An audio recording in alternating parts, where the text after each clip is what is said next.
Mrs. Dalloway, de Virginia Woolf. Publicado pela primeira vez em 1925, esse romance é considerado um divisor de águas dentro da obra da escritora, essa inglesa, Virginia Woolf, nascida em 1882 e falecida em 1941. Para alguns críticos, essa divisão se dá porque esse romance estaria dividindo a obra dela entre o que ela escreveu antes e o que ela veio escrever depois dele. Mas essa afirmação não deve ser levada em consideração de uma forma radical, porque quem leu mais da obra da Virginia Woolf, depois desse livro aqui, coisas que ela escreveu posteriormente até o final da vida dela, vai perceber, já deve ter percebido, que volta e meia a autora voltava à grande tradição do romance. E ela escreveu tanto contos quanto pelo menos um romance dentro dessa tradição, da tradição do romance inglês que vem pelo menos desde os finais do século XVIII. E ao mesmo tempo continuou fazendo experimentações com a escrita. Qual é o assunto de Mrs. Dalloway? Para resumir bastante, a gente tem a descrição de um dia na vida dessa mulher, Clarissa Dalloway, e de alguns personagens que ou pertencem ao presente da vida dela, ou ao seu passado, ou até personagens que ela não chega a conhecer, não chega a entrar em contato durante o romance, durante a história desse dia, mas que roçam, digamos, pela vida dela. O romance começa com esse dia, logo pela manhã, quando a personagem vai comprar flores. E aí a autora acompanha o passeio da Clarissa Dalloway pela rua, aquilo que acontece com ela, aquilo que ela pensa, aquilo que ela sente, os flashbacks que passam, né, pela mente dela, ela lembrando de coisas, lembrando de pessoas. Acompanha alguns outros personagens também ao longo desse dia, até o romance terminar à noite, no final do dia, quando acontece a festa na casa da Mrs. Dalloway, da Clarissa. Porque ao longo do dia ela esteve preparando essa festa, enviando os convites, fazendo convites de última hora, vendo qual era a roupa que ela ia usar, se a filha dela ia para a festa também. E aí o romance termina com a festa na casa da Clarissa Dalloway. Isso basicamente é o enredo. E aí a gente tem pelo menos duas técnicas que a Virginia usa em termos de estilo, em termos de técnica literária mesmo. Uma é aquela que alguns críticos estudiosos da obra dela chamaram, inclusive a sua biógrafa francesa, a Monique Nathan, chamaram de técnica cinematográfica, que é aquele fato da escrita da Virginia parecer que está percorrendo um espaço como se fosse uma câmera, filmando, ora focalizando um, ora focalizando o outro, se aproximando e fazendo movimentos, olhando e descrevendo tudo que está em torno daquele personagem ou do outro personagem que ela passa a acompanhar, exatamente como se fosse uma câmera, inclusive com alguns cortes, quando às vezes você está acompanhando um personagem e de repente o romance não é dividido em capítulos, tá? É uma narrativa direta. De repente você começa a acompanhar um outro personagem, como se fosse mesmo um corte, uma montagem de um filme.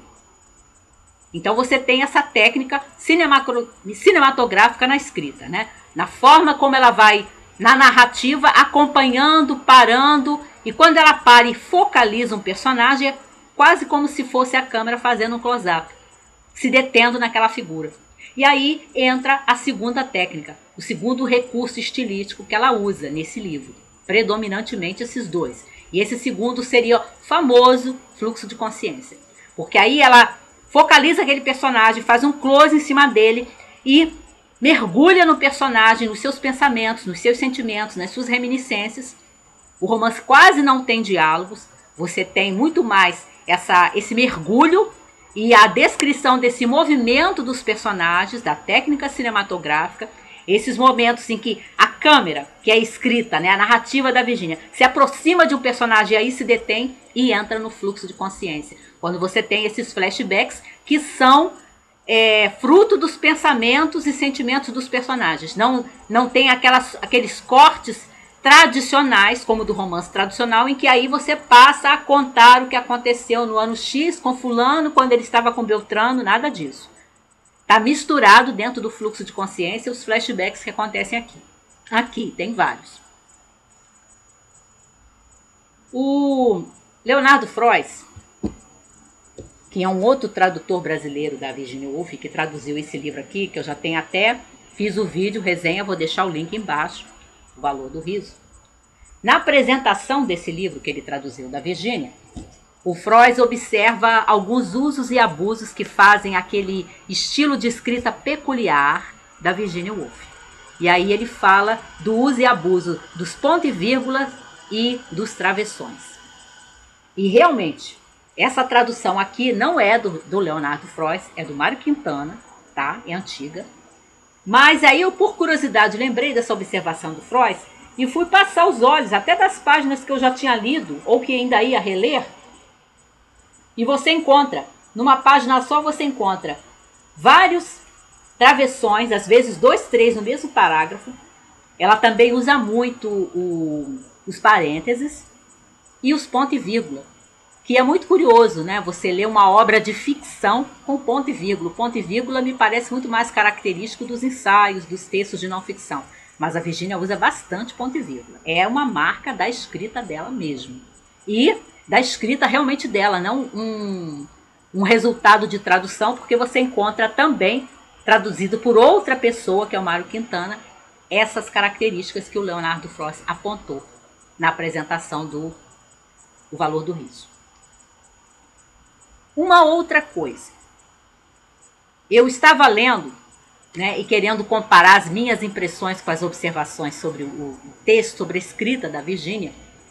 E aí eu dei com uma afirmação que talvez tenha a sua razão de ser, sim, mas que eu achei assim um pouco desconfortável. Eu vi alguns críticos dizendo que há na Virginia uma preocupação obsessiva com o visual. E tem. Realmente você tem, logo no princípio, quando você tem esse passeio, né, da Clarissa Dalloway para fazer as compras, né, comprar as flores e tudo, e aí ela começa, né, a Virginia acompanha ela caminhando, né, pelo centro de Londres, né, dessa Londres do pós-guerra. Lembremos que estamos falando do pós-guerra da Primeira Guerra, tá? Porque esse livro sai em 25, ainda não chegamos na Segunda. E aí a gente tem a descrição de tudo que a Clarissa está olhando, né, das pessoas que estão olhando para ela em alguns momentos, e daquilo que ela está vendo, dos casais, das pessoas sentadas e ela imaginando o que aquelas pessoas estão pensando e coisas desse tipo. E acontece não apenas com a Clarissa, mas com outro personagem também que a autora acompanha de forma similar, que é o Peter Walsh, que tem muita importância no passado da Clarissa. E realmente você tem essa preocupação visual, sim. Só que essa forma de caracterizar como obsessiva me deixou preocupada, porque dá a impressão que há algo de ruim nisso, né? Ou perigoso, né? Ou danoso, ou ruim de alguma forma, né? Triste, defeituoso de alguma forma.